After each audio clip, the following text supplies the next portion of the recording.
Welcome back. Reddika మనతో డిబేట్లో పాల్గొంటున్నారు తెలుగుదేశం పార్టీ సీనియర్ నాయకులు సప్తగిరి ప్రసాద్ గారు. ప్రసాద్ గారు, గుడ్ ఈవినింగ్ సార్. నమస్కారం సార్. మీకు ఈ ప్యానెల్లో ఉన్నటువంటి తోటి ప్యానలిస్టులు పెద్దలందరికీ నా నమస్కారాలు సార్. సిద్ధమవుతున్నారా స్థానిక సమరానికి? Okay sir, war one side sir. ఇది ఏ పార్టీ? War one side. ఎవరు? వైసీపీ వాళ్ళ వన్ సైడ్, కూటమా? కూటమికి వార్ వన్ సైడ్ గా ఉంటుంది. మీరు చూడండి, రేపు పొద్దున ప్రజల దగ్గర పోయి ఓటు అడిగే హక్కు మాకే ఉంది. అర్థం కదా సార్?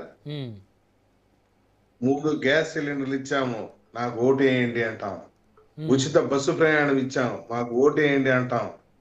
ఒక్కసారిగా పెన్షన్ ని 1000 రూపాయలు పెంచాం. 250 250 250 అని పెంచలేం మేము.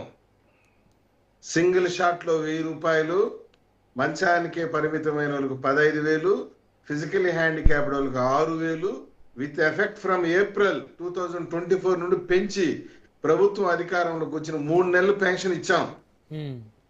మెగా డిఎస్ ఇచ్చాం, కానిస్టేబుల్ ఉద్యోగాలు ఇచ్చాం. ల్యాండ్ టైటిలింగ్ యాక్ట్ రద్దు చేశాం. 22A ఏదైతే భూములు ఇరికించి వేధించారో రైతుల్ని, ఒక్క షాట్ లో 22A నుంచి భూములన్నీ తొలగించాం. మొన్నటికి మొన్న సిఆర్డిఏ బిల్డింగ్ ఓపెన్ చేశాం, సీడ్ యాక్సిస్ రోడ్ ఓపెన్ చేశాం, ఎమ్మెల్యేలు ఎంపీలు క్వార్టర్స్ ఓపెన్ చేశాం. రాజధాని అభివృద్ధి పనులు శరవేగంగా జెట్ స్పీడ్ లో నడుస్తా ఉంది. మహిళలకు పెన్షన్లు ఇచ్చాము, అదేవిధంగా రైతు భరోసాని 18,000కి ఇచ్చాము. చెప్పినట్టు కార్యక్రమాలన్నీ చెప్పినట్టు చేశాము. ఓటు అడిగే హక్కు మాకు ఒకటికే ఉంది. మన స్థానికంగా పులివెందుల్లో జరిగిన జెడ్పీటీసీ ఎలక్షన్ లో ఏదైతే రిజల్ట్ వచ్చిందో అదే రిజల్ట్ రాష్ట్రంలో ఉన్న ప్రతి జెడ్పీటీసీలోను, ప్రతి ఎంపీపీ ఎలక్షన్, ప్రతి మున్సిపల్ ఎలక్షన్ లోను, ప్రతి కార్పొరేట్ ఎలక్షన్ ఇదే రిజల్ట్ రిపీట్ అవుతుంది. ఓకే, ఏమని అడుగుతాడు జగన్మోహన్ రెడ్డి ఓటు పోయి? ఈ రెండేళ్ల కూటమి పాలనలో అనేక ఇబ్బందులు ప్రజలకి జరిగాయని, లాండ్ ఆర్డర్ కంట్రోల్ తప్పిందని, అదేవిధంగా మహిళలకు రక్షణ లేదని, రెడ్ బుక్ రాజ్యాంగం బ్లడ్ బుక్ గా మారిందని జగన్మోహన్ రెడ్డి గారు ఓట్లు అడగబోతా ఉన్నారు ప్రజల్ని స్థానిక సంస్థల్లో.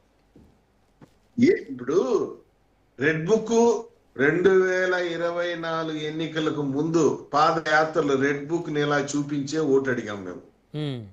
మీకు తెలుసా, లోకేష్ బాబు గారు ఇట్లా రెడ్ బుక్ ను ప్రజలకు చూపించి దీంట్లో ఉన్నటువంటి నేరస్తులు, దీంట్లో ఉన్నటువంటి సంఘ విద్రోహ శక్తులు, దీంట్లో ఉన్నటువంటి ఎర్రచందన స్మగ్లర్లు, దీంట్లో ఉన్నటువంటి ప్రజాకంటకులు, ఈ బుక్ లో పేర్లు రాసింది, వీళ్ళందరూ తాట తీస్తాము, మీకు రక్షణ కల్పిస్తాం వీళ్ళ నుండి అని అడిగి చెబితేనే ప్రజలు ఓటేశారు. 124 రెడ్ బుక్ వేసినటువంటి ఓటేది. అదే విధంగా మా మ్యాండేట్ సూపర్ 6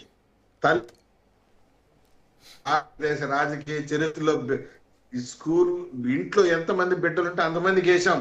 అర్థం కదా? ఒకరికి వేసేసి చేతులు దులుపుకోలేం మేము. ఇట్లా మా నిబద్ధత అది, మా గట్స్ అది. 2019 ఎన్నికల ముందు పాదయాత్రలో జగన్మోహన్ రెడ్డి ఏం చెప్పంటే, ప్రతి బిడ్డకి వేస్తాను తల్లికి వందనం అని చెప్పి ఒకే బిడ్డకి వేసాడు. ఇంట్లో 2 ఉంటే ఒకటికే వేశారు. మేము అట్లా కాదు, ఇంట్లో ఎంతమంది బిడ్డలుంటే అంతమంది బిడ్డలకి వేశాం.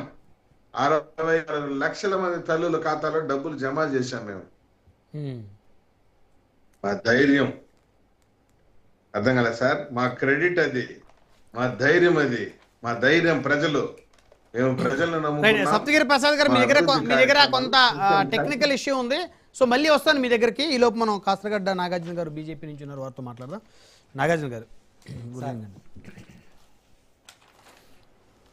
స్థానిక సంస్థల కోసం సో వైసీపీ అంటే సింగిల్ పార్టీ కాబట్టి